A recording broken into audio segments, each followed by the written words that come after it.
Super empath energy. What terrifies the avoidant most? You know what no one tells you? That your biggest emotional strength, your ability to feel deeply, to love with open arms, to sense what others are too afraid to say, is the exact thing that terrifies someone with an avoidant attachment style. And yet, that's your superpower. Let's talk about it. When you're a super empath, someone who doesn't just feel emotions but amplifies them with clarity and courage, you don't just want connection, you honor it. You lean in when it matters. You get curious when others get defensive. You don't play games, you love hard and real.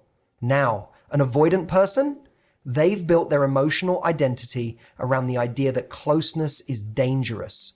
Vulnerability feels like a threat, not a gift. Intimacy to them is a trapdoor, not a safe space. So when you show up with that intense, generous, and emotionally intelligent energy, it's not that they don't like it, it's that they don't know what to do with it. It terrifies them, not because it's wrong, but because it shatters the armor they've worn for years, maybe their whole lives.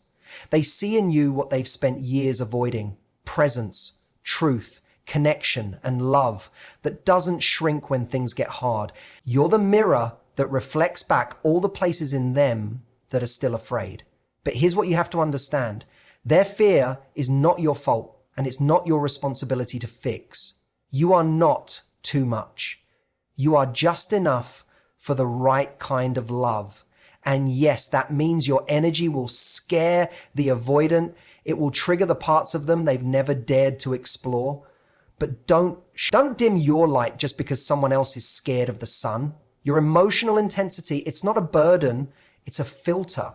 It reveals who's emotionally ready to rise with you and who's still hiding in their own shadow. So keep being bold, keep being clear, keep being you, because the right person won't just tolerate your energy, they'll meet it.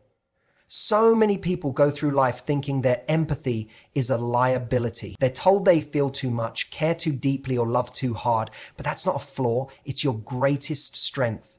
When you're a super empath, you're not just reacting to others, you're reading them. You notice the subtle shifts in tone, the unsaid tension in a room, the quiet pain behind someone's smile. And you don't just pick it up, you respond with care, intuition, and presence. That ability to tune into others at such a deep level is rare. It's powerful. It's something most people spend their whole lives trying to develop, and you have it naturally. Empathy gives you emotional vision in a world full of emotional blindness. You can spot when something's wrong, even when someone's pretending everything is fine. You can tell when someone needs support without them having to ask. That's not weakness, that's emotional. But people who don't understand this strength might tell you to tone it down, to not take things so personally, or to stop being so sensitive. What they're really saying is, your depth makes me uncomfortable. There's something deeply confronting about being around someone who feels everything, because it shines a light on what others might be trying to avoid.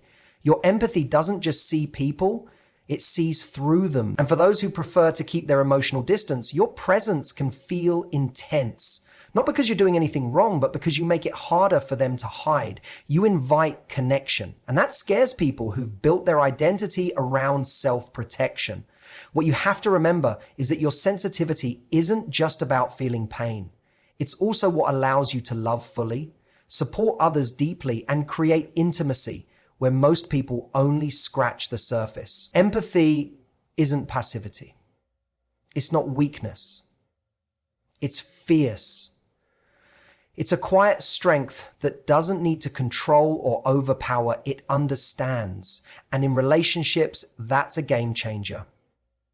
You can read emotional situations like a second language. You notice when someone's pulling away before they even realize it themselves. You can feel when a conversation needs softness or space. That kind of emotional radar is a gift, but only if you see it that way. Only if you stop believing the lie that you need to suppress who you are to make others feel more comfortable. Because when you embrace your full empathetic power, you stop apologizing for your emotional intelligence and start attracting people who value it. When someone has an avoidant attachment style, closeness feels like a risk, not a reward. They might crave connection on the surface. They may even say all the right things. But the moment real intimacy starts to develop, something inside them pulls back. They might ghost, become cold, or suddenly need space. And that reaction has little to do with you and everything to do with the emotional wiring they've built over time to protect themselves. Avoidants are often shaped by past experiences where emotional closeness felt unsafe. Maybe they had caregivers who were emotionally inconsistent, dismissive, or simply unavailable. So they learned to self-soothe, to rely on themselves, and to minimize their needs. This turned into a belief that vulnerability is dangerous and that depending on others will only lead to pain or rejection. When you show up as a super empath, someone who offers open-hearted love, connection, and emotional depth, it directly challenges that belief system. It doesn't feel comforting to them at first. It feels like a trap. Your desire to connect deeply and honestly is completely natural for you, but to an avoidant, it feels overwhelming. It threatens their sense of control. It disrupts the emotional boundaries they've put in place to feel safe. Your consistent presence, your emotional availability, your clarity, all of that feels foreign, and foreign often equals danger in their nervous system, so they push away. They may shut down emotionally or rationalize why the connection isn't right, not because they don't care about you, but because the intensity of closeness brings up fears they haven't learned to face. To someone who is used to emotional distance, love without barriers feels suspicious. They don't yet trust that someone can love them without needing to be earned or without eventually disappointing them. And that's why your empathy, your connection, and your open energy can feel terrifying. It represents something they haven't made peace with inside themselves. This is where the disconnect happens. You may feel like you're offering something beautiful, safe, and warm, and you are. But to them, it may register as pressure, expectation, or even emotional danger, not because of what you're doing, but because of what they haven't healed. The more emotionally available you are, the more emotionally unavailable they may become, not out of malice, but as a form of survival. Your love isn't too much. It's just touching wounds they haven't acknowledged yet. When you're deeply empathetic, you don't just connect, you reflect. You become a mirror to the people around you, especially to someone with an avoidant attachment style. And that mirror can feel incredibly uncomfortable for them, not because you're judging them, but because your presence brings up things they've spent years avoiding. You show them what emotional openness looks like. You show them what it's like to be seen, understood, and accepted without condition. And for someone who's always operated from emotional distance or self-protection, that kind of reflection is intense. Avoidant individuals are often used to hiding, not just from others, but from themselves. They've learned to suppress feelings, to disconnect from emotional needs, and to stay in control by keeping people at arm's length. When you come along and offer raw, honest, grounded emotional presence, it disrupts their internal system. Suddenly, they can't hide behind surface level communication. They can't pretend they don't feel something when you already sense what's unspoken. That scares them, not because you're doing anything wrong, but because you're revealing truths they're not ready to face. You don't demand vulnerability, you invite it. And that's even more confronting because you're not trying to fix them, pressure them, or chase them. You're just there, seeing them clearly. You ask questions that go deeper. You listen to what's not being said. You notice when they shut down emotionally, even if they pretend everything's fine. That kind of emotional clarity feels threatening when someone has built their identity around emotional distance. The problem is they might start to project their discomfort onto you. They may accuse you of being too intense, too emotional, or too sensitive. But what they're really reacting to is how uncomfortable they feel being seen. You've touched something they'd rather keep buried. And instead of sitting with that discomfort, it's easier for them to push you away and blame the mirror for showing the cracks. But your role isn't to rescue them from that discomfort, and it's not your responsibility to carry the weight of what they haven't yet healed. You didn't cause the fear. You just exposed it. Your emotional presence makes it harder for them to live in denial. You're the mirror that gently but powerfully reflects where they're still afraid to be vulnerable. And sometimes people would rather smash the mirror than face what's inside. That doesn't make you wrong. That just shows how strong your energy really is. It can be incredibly tempting to shrink yourself when you feel like your emotional presence is too much for someone, especially when the person you're dealing with is avoidant, someone who starts pulling away, going quiet, or even accusing you of being overly emotional. When that happens, the instinct is often to adapt, to soften your voice, dial down your feelings, second guess your instincts.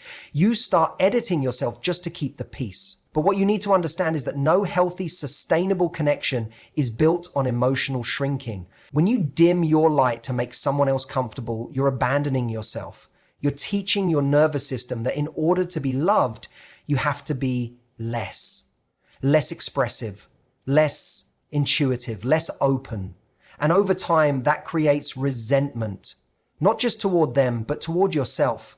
Because deep down, you know that suppressing your natural emotional rhythm doesn't serve either of you. It just creates a false version of intimacy, one that's built on performance, not authenticity. Someone with an avoidant style may not even realize they're asking you to shrink, but their behavior sends the message loud and clear: don't get too close.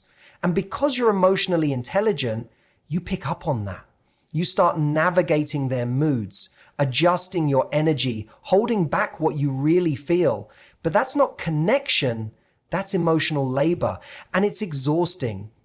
You're doing all the heavy lifting while they stay in a safe, detached space. Your emotional depth is not something to apologize for. In fact, it's the exact thing that will draw the right kind of people toward you. The kind who aren't afraid of clarity. The kind who lean in instead of pulling away.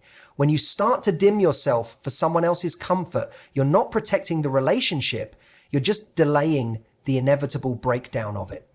Because the moment you stop being real is the moment true connection dies. The people who are meant to be in your life won't ask you to tone it down. They'll meet you there. They'll value the way you feel things, the way you articulate emotions, the way you call out truth gently but clearly. And if someone is terrified of that, let them be. But don't let that fear change who you are. Your light was never meant to be manageable. It was meant to be magnetic. And shrinking it doesn't make love safer.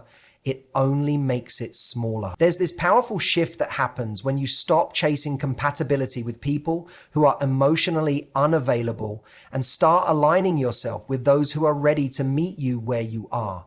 Your emotional energy, that deep, present, intuitive way you connect, doesn't need to be filtered, watered down, or explained to the right person. It just clicks. And what once felt like too much to the avoidant suddenly feels like home to someone emotionally. The right person won't be intimidated by your depth. They'll respect it. They won't flinch when you speak your truth or lean into vulnerability. In fact, it will invite them to show up more honestly themselves. Instead of feeling like your emotional clarity is pressure, they'll see it as safety. Instead of pulling away when you ask the real questions, they'll lean in with answers. The energy you bring, the calm, grounded, emotionally intelligent presence becomes the very foundation of trust between you. People who are emotionally available don't fear intensity, they welcome it. They want to know what you're feeling. They want conversations that matter. They aren't interested in games or power dynamics. They want connection built on realness. To them, your energy is not a spotlight that exposes, it's a lighthouse that guides. It doesn't threaten their independence or overwhelm their system. It draws them in because they've done enough of their own emotional work to recognize something real when they see it. And this is the difference. The avoidant sees emotional depth as a loss of control. The right person sees it as an opening, an opportunity for closeness, growth, and understanding. When you're with someone like that, you don't have to question if you're being too honest, too vulnerable, or too present. You're just being you. And that's exactly what they've been looking for. This doesn't mean the right relationship is perfect or always easy, but the energy exchange is different. It's mutual. You're no longer the only one holding space, initiating communication, or trying to maintain the emotional connection. You're met fully, consistently, and clearly. Your emotional presence becomes a shared experience, not a burden you carry alone. The right person doesn't require you to dilute your essence. They value it. They show up for it. And in doing so, they show you something powerful. You were never too much. You were just waiting for someone who was enough. So if you've ever felt like your depth was a problem, if you've been told you're too sensitive, too intense, or too emotional, hear me now. You were never too much. You were simply too awake for someone who's still asleep to their own heart. Your empathy is not a liability. It's not something you need to fix or scale back. It's your compass. It's what sets you apart in a world that numbs, distracts, and hides. And yes, it might scare people who aren't ready for truth. It might rattle the avoidant who built their world around emotional distance, but that doesn't mean you need to shrink. The kind of love you're looking for isn't built on fear. Is built on recognition. When someone sees you in all your emotional clarity and says, I can meet you here. I want to meet you here. So stop negotiating your light just to fit into someone else's shadow.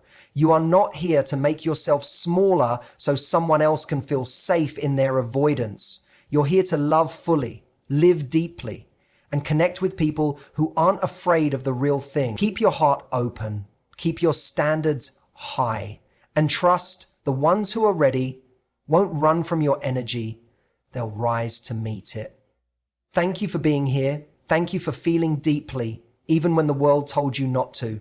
That kind of strength changes everything. Until next time, take care of your heart, protect your peace, and never apologize for showing up as your whole self. You're not too much. You're just in the wrong room. But the right room, the right person, they'll be ready. Thank you. And